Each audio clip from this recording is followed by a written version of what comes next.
단 한 번으로 효과는 볼 수는 없어요. 이 PRP 치료를 받게 되는 경우에는 오히려 염증 반응이 조금 악화될 수가 있기 때문에 통증은 더할 수가 있어요. 안녕하세요. 사산 에이스병원 김성민 원장입니다. 오늘은 이제 흔한 질환 중에 하나인 엘보우 질환에 대해서 알아볼 텐데요. 이 엘보우 질환은 우리가 제일 많이 알고 있는 게 테니스 엘보우, 골프 엘보우 이 정도 두 개로 볼 수 있습니다. 팔꿈치 통증에서 가장 흔한 질환은 우리가 얘기하는 테니스 엘보우 그리고 골프 엘보우라고 하는 질환입니다.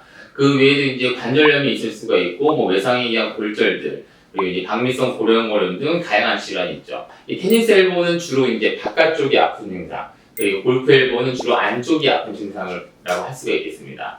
대부분 모든 환자들의 90% 정도가 이 정도의 증상을 호소하시게 되기 때문에 오늘의 중점적인 목표는 두 질환에 대해서 알아보는 시간을 갖도록 하겠습니다. 테니스 엘보우, 그야말로 테니스라는 운동을 생각해보면 아실 수가 있는데요. 테니스는 이제 라켓을 쥐고 스매싱을 하거나 이제 스윙을 하는 동작이 반복적으로 되죠. 그래서 대부분은 이제 손목 사용이 굉장히 많은 운동입니다. 그 중에서 꽉 쥐는 그립을 쥘 때 바깥쪽에 있는 팔꿈치에 붙는 근육들이 있는데요. 그 부위에 통증이 생기는 것을 테니스 엘보우 상태라고 합니다. 손목을 움직이게 되면은 손을 쫙 폈을 때 바깥쪽으로 길게 보이는 이런 힘줄들이 보이는데요. 이 모든 힘줄들은 길게 가서 팔꿈치의 바깥쪽에 붙게 됩니다. 이런 동작이 반복적으로 하는 행동들, 그러니까 테니스, 배드민턴, 흔히 우리가 가위질 같은 동작을 많이 하게 되면 손을 많이 사용을 하게 되는데요. 여기를 만져보시게 되면 여기가 움직여지는 게 느껴지실 거예요. 그게 붙는 자리에 생기는 톡 튀어나온 뼈, 거기에 생기는 염증을 테니스 엘보우 질환이라고 합니다. 그냥 일반적인 저항이 없을 때는 통증이 별로 생기질 않아요. 그래서 집에서 임상적으로 간단하게 체크하기 위해서는 손목을 움직이는 동작을 하기 전에 내 반대쪽 손으로 손등에다 힘을 주고 아프신 쪽 손목을 위로 올리려고 할 때 손목을 움직이는데 팔꿈치가 아프실 거예요. 아니면 손가락을 누른 상태에서 손가락을 들 때 팔꿈치가 아프면 다 신정번과 관련된 통증이기 때문에 테니스 엘보우 질환이라고 할 수가 있습니다.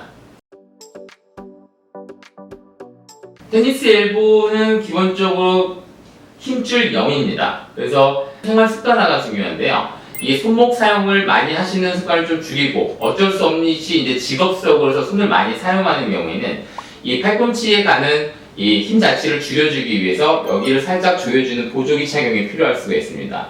그 외에도 여기 신전부에서 이 부위를 근육을 늘려주는 게 중요하기 때문에 평소에 팔을 쭉 펴신 상태에서 살짝 가볍게 스트레칭을 좀 하시고 이쪽 부위를 너무 과하지 않게 이게 살짝 마사지 해주시면서 근육을 이완시켜주는 생활 습관을 하시는 게 중요하고요. 염증을 완화시켜줄 수 있는 소염제를 사용할 수가 있어요. 그 외에도 이제 체외 충격파라고 해서 파장을 직접적으로 염증 있는 부위에 닿게 해서 염증을 소실해주고 혈관 같은 걸 풍성하게 만들어서 재생해주는 치료가 있습니다.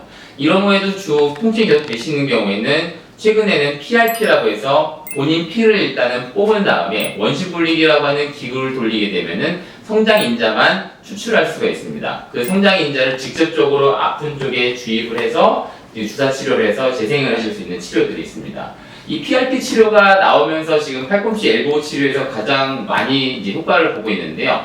이런 치료에도 불구하고 효과가 없거나 그런 경우에는 정말로 힘줄이 파열될 수가 있기 때문에 이거는 정면 진단이 필요하고요. MRI라든가 이런 검사상에서 힘줄이 끊어진 경우에는 PRP라든가 이런 주사치료, 충격파 이런 거는 특별하게 큰 효과는 볼 수가 없습니다. 그런 경우에 손상 정도에 따라 가지고 관절경이라고 해서 작은 카메라를 이용해서 팔에 작은 구멍만을 내서 시술을 할 수도 있는 경우가 있고요. 그렇지 않고 힘줄 파열이 너무 심한 경우에는 직접적으로 절개한 상태에서 봉합을 해줘서 원래대로 복귀시켜주는 수술적인 치료가 요할 수가 있습니다. 이 PRP 치료는 되게 굉장히 좋은 치료이기는 해요. 근데 PRP가 모든 걸 다 치료할 수 있는 만능은 아닙니다. 단 한 번으로 효과는 볼 수는 없어요. 이 PRP 치료를 받게 되는 경우에는 오히려 염증 반응이 조금 악화될 수가 있기 때문에 통증은 더할 수가 있어요. 그래서 보통 일주일 간격으로 한 번씩 해서 한 3-4번 정도 해봤는데 효과가 전혀 없다 하는 경우에는 정밀 검사를 해보는 게 맞고 하다 보니까 효과가 있고 힘도 좀 받는 것 같다 하는 경우에는 그 이상의 효과를 조금 더 볼 수 있게 수차례 조금 더 해보시는 건 나쁘진 않습니다.